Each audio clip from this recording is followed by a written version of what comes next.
Assalamualaikum warahmatullahi wabarakatuh, teman-temanku semuanya. Pada pagi hari ini kita berada di Benteng Mataram ya. Nanti kita akan belajar sejarah mengenai Benteng Mataram ini.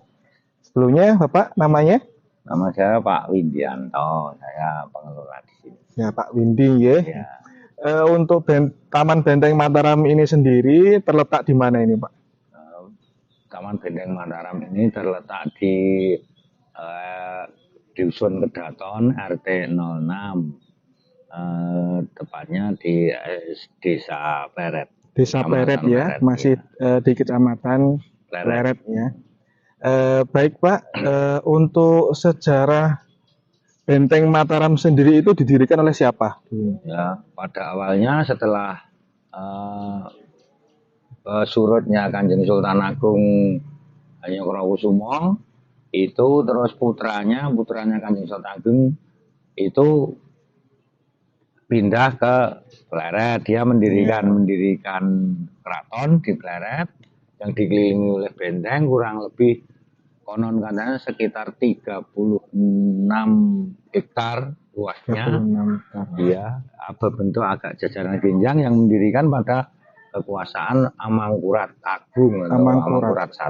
Amangkurat I, putranya ya. Kanjeng Sultan Agung. Ya, putranya Kanjeng Sultan Agung ya. Itu kira-kira pada tahun berapa Pak? Setelah surutnya Kanjeng Sultan Agung berkuasa sejak 1613 sampai 1645. Kemudian jeda setahun kemudian Kanjeng Amangkurat Agung dinobatkan menjadi raja, tapi keratonnya pindah di Pleret, dari Kerto Mleret ke sini. Gitu. Nah, itu sekitar 1646 sampai dengan 1677. Ya. Ini Pak, kalau di sini kan bentengnya ya Pak ya. Iya. Bentengnya. Lalu untuk keratonnya sendiri, pusatnya sendiri di mana Pak? Untuk pusat keratonnya itu. Bentengnya itu sebetulnya kayak keraton di Jogja, Mas. Bentengnya itu hanya mengelilingi keraton. Mengelilingi. Iya. Belah sana ini kebetulan kita berada di benteng sebelah timur. Ya, gitu. Sebelah timur sana, sebelah barat. Ya. Tapi kondisi bentengnya sendiri apakah masih utuh atau terkubur, Pak? Nah, pada waktu itu kami sebetulnya warga di sini sekitar tahun 70-an 5 sampai 80-an itu menemukan itu karena itu dijadikan lahan pertanian oleh masyarakat. Gitu. Sehingga digarap terus ditemukan benteng itu. Kebetulan ekonomi kami pada waktu itu terus belum ada semen hitam atau semen itu, terus kami mengambil batanya itu. Sebetulnya itu Mas, terkubur, tapi terus digali, terus diambili, terus ditumbuk menjadi semen merah untuk pembangunan. Ya. Untuk ekonomi, kelancaran ekonomi. Luar biasa motifnya ya. Itu.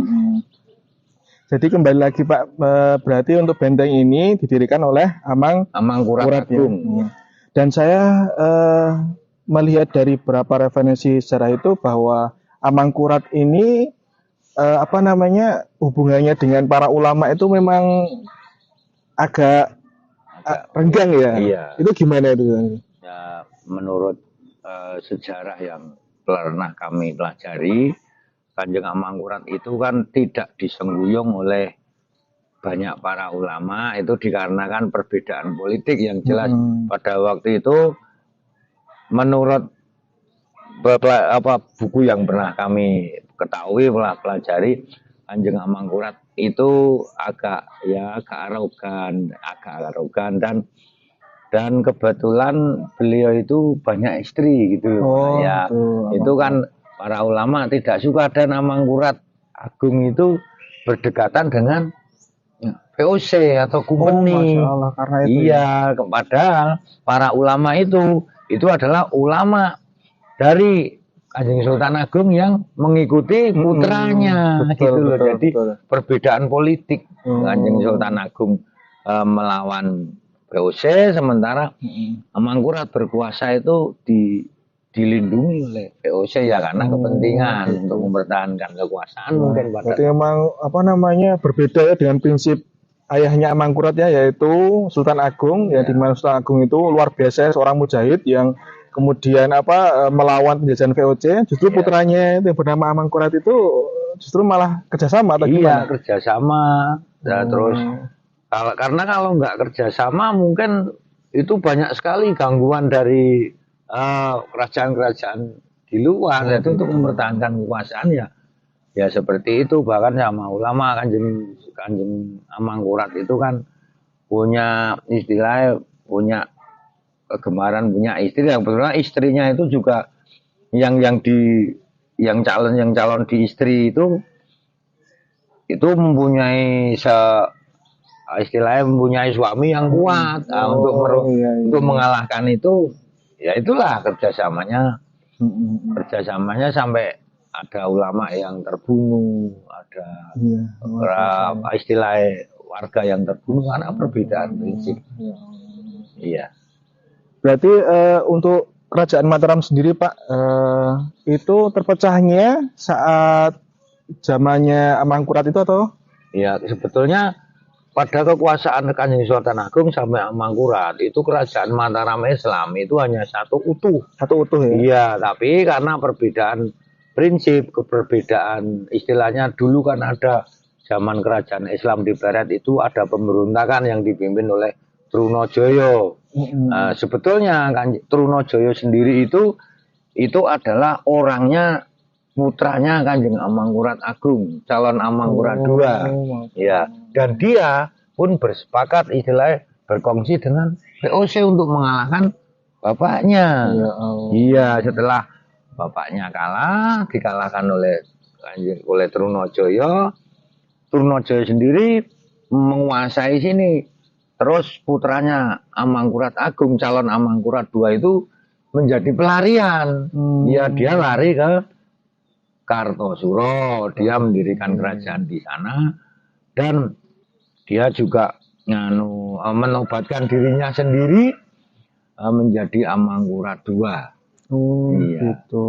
Dan akhirnya Amangkurat II kembali di Pleret menyerang Trunojoyo yang dulu sebetulnya dia itu sebagai partner. Karena perbedaan prinsip, perbedaan politik, Trunojoyo diserang kembali. Kebetulan pada waktu itu yang menangkap juga dari Sulawesi itu namanya siapa? Saya kok agak lupa. Tapi saya tahu tapi agak lupa. Oh, berarti karena perebutan kekuasaan itu ya Pak ya? Iya, perebutan kekuasaan. Ini saya jadi teringat di zamannya Daulah Abbasiyah dulu juga ada seorang khalifah bernama Harun ar-Rasyid itu Pak. Iya. Beliau kan punya berapa putra, yaitu Al-Amin dan Al-Mu'tasim itu. Kemudian justru putranya Harun ar-Rasyid ini saling berselisih untuk mendapatkan gelar putra mahkota kan seperti itu. Ya kembali lagi bahwa yang diperebutkan adalah kekuasaan dunia gitu ya Pak ya. Masya Allah luar biasa. Dan ini Pak kembali lagi ke Kerajaan Mataram itu, bahwa saya juga membaca dari beberapa referensi bahwa Kerajaan Mataram ini terpengaruh oleh kekhalifahan Islam yang di Turki Utsmani itu bagaimana Pak? Iya, memang gelar-gelarnya pun Kanjeng Sultan sebelumnya sampai sekarang pun masih istilahnya masih bernuansa Turki Utsmani. Iya, seperti yang kita itu topi atau mahkota itu kan itu Kuluk Karnegoro. Itu sebetulnya desainnya dari Turki. Makanya panjang gini ada gini. Jadi mahkota yang dikenakan oleh para sultan Mataram Islam itu menyerupai apa yang dikenakan oleh sultan-sultan kekhalifahan Turki Utsmani ya. Nah, kita ketahui kan Turki Utsmani itu didirikan pada tahun abad sekitar abad ke-12 Masehi Pak ya, oleh Utsman bin Urtughril itu kan. Kemudian kan berlalunya waktu, berlalunya kepemimpinan sampai kemudian ke khalifah yang ke-7 yaitu Muhammad II atau Muhammad Al-Fatih ya Pak ya, yang terkenal kemudian membebaskan Konstantinopel ya, yang kita kenal sampai saat ini namanya adalah Istanbul Turki itu ya Pak ya. Dulu kan Islambul dalam bahasa mereka itu artinya adalah tanah Islam ya. Jadi sangat luar biasa sekali ini peran dari Khalifah Turki Utsmani, kemudian bisa berpengaruh pada Sultanan Mataram Islam. Mataram ya. Islam. Nah, seperti itu. Apalagi Pak mungkin yang membuktikan bahwa ada hubungan antara kerajaan Mataram Islam dengan Turki Utsmani. Mungkin dari gelar rajanya atau ya yang jelas dari simbol-simbol pakaiannya itu ada bersamaan. Kemudian gelarnya kan pakai Sayyidin Khalifatullah Panotogomo, tapi Khalifatullah. Iya, Khalifatullah Panotogomo. Itu kan sebetulnya bahasa-bahasa dari sana, simbol-simbol dari sana. Dan ada lagi mungkin pada zamannya Mataram Islam itu selalu dipimpin oleh seorang khalifah atau laki-laki. Khalifahnya laki-laki. Kalau kerajaan-kerajaan yang mungkin bukan kerajaan dari Turki, kerajaan Turki kan harus dipimpin oleh seorang laki. Kalau kita juga seingat saya itu, dan saya dari Kanjeng Hamengkubuwono dari 1 sampai sekarang itu juga beliau seorang pria, bukan seorang perempuan. Itulah salah satu mungkin pengaruh budaya Turki budaya Islam ke Keraton Pleret ini. Iya, luar biasa emang ya. Dari kemudian mahkotanya dan kemudian gelar-gelarnya yang sama dengan gelar Khalifah di Turki Utsmani ya. Seperti itu. Jadi memang pengaruh Islam di Kerajaan Mataram itu sangat luar biasa sekali ya Pak. Sangat luar biasa. Misalnya apa Pak? Contoh dari pengaruh Islam itu Kerajaan Mataram atau Sultanan Mataram. Ya. Dari banyaknya masjid kah atau dibangun? Ya, kita kan harus setiap Mataram Islam yang ada di Pleret terutama yang sampai sekarang itu harus punya kekuasaan untuk membuktikan kekuasaan. Pada saat itu kita mendirikan masjid yang dikatakan yang dinamakan Patok Negoro. Iya, Patok Negoro. Patok Negoro itulah simbol kekuasaan. Ini loh syiar saya atau kekuasaan saya sampai di sini, dan itu berupa masjid namanya Patok Negoro. Sampai sekarang ada di Wonokromo. Masih ada ya? Iya, ada di Pelosok Kuning. Iya, itu simbol-simbolik seperti kekuasaan zaman kekhalifahan Utsmaniyah. Iya, betul. Seperti itu contoh bangunan. Kita ketahui juga bahwa memang jasanya kekhalifahan Turki Utsmani itu sangat luar biasa ya Pak ya. Iya. Bahkan khalifah terakhirnya ya, yaitu Sultan Abdul Hamid II itu kalau saya baca sejarah itu beliau yang mengusulkan lambang negara kita itu burung Garuda kan seperti itu ya. Iya, betul ya. Pada waktu itu mungkin ya karena ada utusan dari Turki pada zamannya yang itu sebetulnya juga udah Demak Bintoro dulu. Sebelum di Pleret, sebelum di Jogja ini sebetulnya zaman waliullah dulu mungkin simbolnya itu pakai istilahnya kamu pakai ini itu burung Garuda, terus kita istilahnya kita terima, dan sampai sekarang kita juga masih memakai dengan simbol-simbol kita sendiri yang istilahnya ada sayapnya 17, ada ekornya 8 itu kan karena kita sangat luar biasa. Iya. Tapi kemudian hari sayang sekali ya bahwa kekhalifahan Turki Utsmani ini harus runtuh karena seorang tokoh sekuler yang bernama Mustafa Kemal itu ya pada tahun 1924 ya. Jadi kemudian duka seluruh umat Islam terdahulu ya, bahwa memang perjuangan para khalifah, para sultan, para ulama-ulama Islam kita dalam menyebarkan dakwah Islam di bumi Nusantara ini sangat luar biasa. Iya. Mungkin ini Pak pesan-pesan panjenengan untuk generasi muda ya, yang dimana generasi muda ini sekarang kan sangat minim untuk kemudian belajar sejarah, sangat minim untuk tertarik belajar sejarah. Nah, itu bagaimana, Pak? Terutama sejarah kekhalifahan atau kesultanan Islam yang ada di bumi Nusantara ini. Ya, himbauan saya kepada para anak-anak muda yang masih bersekolah, ya, sejarah ini adalah ilmu yang sudah terjadi, dan dengan sejarah ini kita mengetahui bahwa kita itu ada karena beliau-beliau. Kita punya apapun itu karena pada zamannya dikelola oleh beliau-beliau. Maka menurut saya marilah kita mempelajari sejarah ini untuk meningkatkan sensitivitas kita. Paling tidak kalau kita mengakui atau mengagumi para pendahulu kita, para pahlawan-pahlawan kita, para raja-raja pada zamannya yang sifatnya bayang arif, bijaksana, bisa memimpin. Paling tidak kita lebih bisa menghormati orang tua kita, dan harus edukasi, menjadi edukasi biar kita itu ada memang karena ya perjuangan beliau-beliau, bukan karena muncul ujuk-ujuk. Jadi ada sunatullah di situ ya, Pak, ya, perjuangan para ulama dahulu, perjuangan para sultan dahulu. Bahwa dulu juga maksudnya kita bisa ambil hikmah bahwa dulu Islam tuh pernah berjaya, pernah sampai kemudian masa kemasannya ya, Pak ya.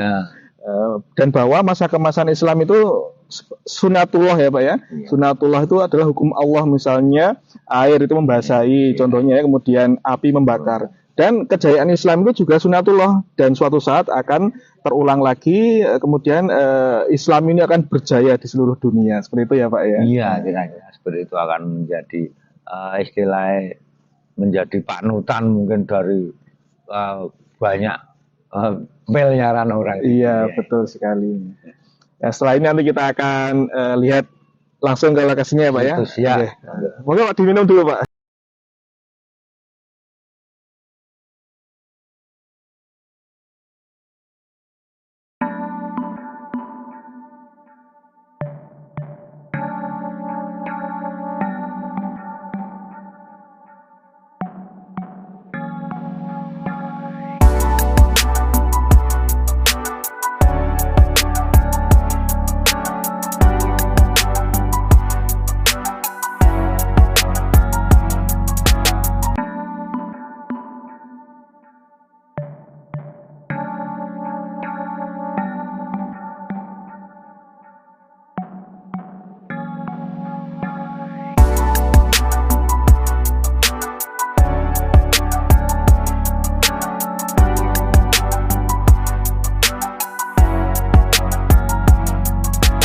Ya, ini teman-temanku semuanya, kita sudah berada di lokasi situs Benteng Mataram ya, Pak ya. Iya. Mungkin bisa sedikit dijelaskan, Pak, untuk situs ini, dulunya ini benteng atau apa? Ya, situs Benteng Mataram ini sebetulnya dulunya memang benteng kerajaan Mataram yang ada di Pleret pada kekuasaan Amangkurat Agung atau Amangkurat I. Nah, ini didirikan dengan bata merah. Itu pengerjaannya dilakukan oleh rakyat pada waktu itu. Ini ketebalan benteng ini sekitar 3 meter, 280 atau 3 meter. Ketinggiannya pada waktu itu sekitar 5 sampai 6 meter. Sebetulnya benteng sendiri itu, Mas, pada waktu itu dikelilingi oleh danau atau segaran. Oh, gitu. Iya, segaran. Makanya ada di luar benteng itu berarti? Iya, dikelilingi. Maka pada waktu itu keraton Barat itu keraton Islam termegah pada zamannya. Iya, itu termegah ya. Iya, keraton termegah karena dikelilingi istilahnya bak puri di tengah danau. Iya, saking megahnya seperti itu. Berarti ini benteng ya, Pak ya. Kalau namanya benteng kan berarti memanjang ya, Pak ya. Sampai mungkin sana, Pak, ujung sana ya. Iya. Memanjang itu kalau ke utara selatan kurang lebih sekitar 600 meteran. Oh, gitu. Iya, kalau barat timur juga sekitar ya 600 meteran kan, 6 kali 6 36, makanya luasnya sekitar 36 hektar kurang lebihnya. Luar biasa. Iya. Coba bisa dilihat di sini ya, teman-teman semua. Iya, batu batanya besar sekali ya, Pak ya? Iya. Ini dari tanah liat ya, Pak? Ini dari tanah liat, terus dulu untuk membangun ini dikerjakan banyak masyarakat dengan cara pada waktu itu per desa atau per kampung itu ngirim tukang untuk membuat bata. Misalkan satu pedusunan bikin ngirim 20 orang khusus untuk bikin bata dan nanti disetorkan untuk kerajaan untuk membuat beteng ini, Mas. Seperti itu. Tadi juga sempat disinggung, Pak, tentang bangunan yang utuh itu ada di mana, Pak? Ya, sebetulnya masih ada bangunan-bangunan yang pondasinya itu utuh itu, tapi karena pada sekitar tahun 80-an ada pembangunan sekolahan, yaitu SMA Negeri Pleret sama SMP 2 Negeri Pleret itu dibangun. Kemudian kami tahu kenapa, karena pada waktu itu waktu membuat pondasi mau bikin lubang untuk pondasi itu kok banyak sekali tembok-tembok, tapi ya berwujud pondasi. Iya, seperti kamar-kamar itu banyak. Masya Allah. Ya, dulu ketika waktu membangun sekolah itu ya, Pak ya? Iya, waktu membangun sekolah tahun 80-an. 80-an. Iya. Tapi sekarang sudah mungkin terkubur ya, Pak ya? Iya, sangat disayangkan sekali. Dan untuk mau digali lagi juga nggak mungkin ya? Nggak mungkin, kelihatannya udah dipakai untuk generasi sekarang. Nilai sejarahnya sangat luar biasa. Ya, terima kasih banyak Pak Windy atas informasinya, kemudian atas penjelasannya tentang sejarah Benteng Mataram ini ya. Semoga kemudian menjadi ibroh atau pelajaran bagi generasi muda untuk lebih semangat mengenal sejarah ya, terutama sejarah kerajaan-kerajaan Islam yang ada di bumi Nusantara ini, yang kemudian dari pengetahuan itu timbullah semangat untuk lebih belajar, lebih mendalami tentang agama Islam.